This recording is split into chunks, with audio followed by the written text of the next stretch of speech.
Jeb Bush left the governorship in Florida worth a little over $1 million. Not bad. And of course, he's the heir to a major fortune, but he's got to wait for his daddy to die before that money comes to him, and his father and his mother. But he made himself some $20 or $30 million over the course. I think it's $29 million is the amount that is most frequently quoted over the course of the years since he was the governor of Florida, where, by the way, in 2000, he knocked 80,000 African-American voters off the voting rolls just weeks before the election in 2000, so that his brother, George W. Bush, could get within stealing distance of the race.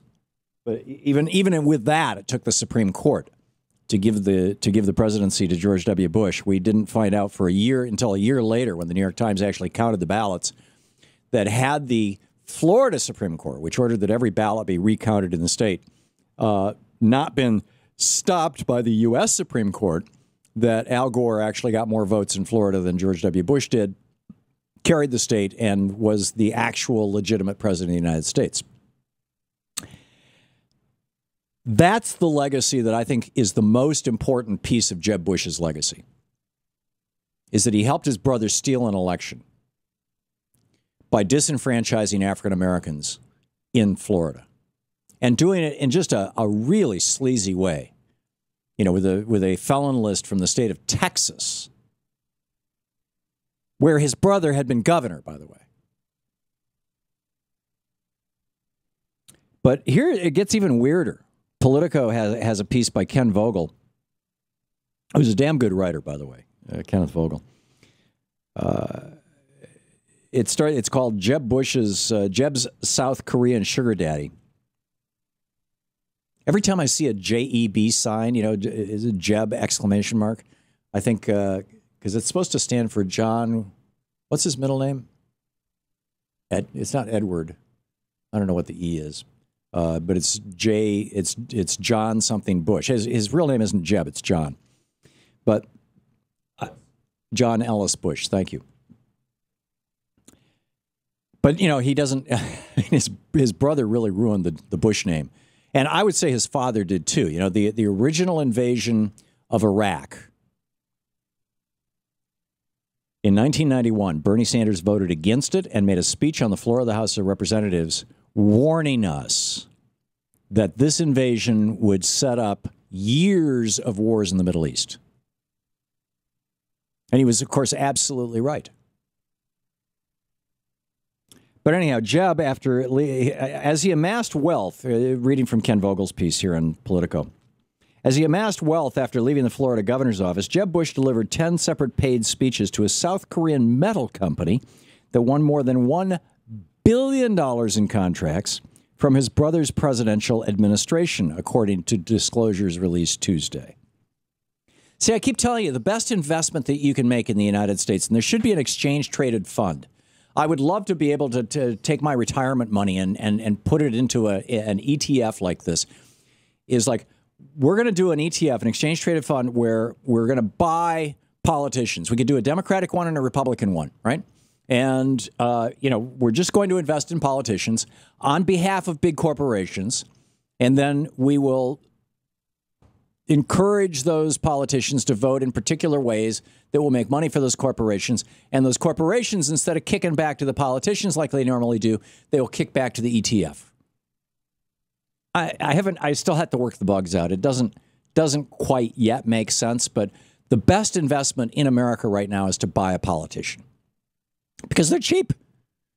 I mean, John Boehner got about $5 million for pushing through Fast Track. That's nothing. Fast Track is going to be worth trillions, hundreds of billions in profits.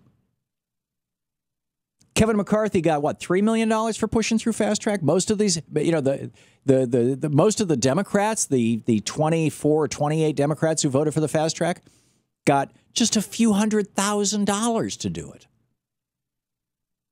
I mean, investing in politicians is so cheap.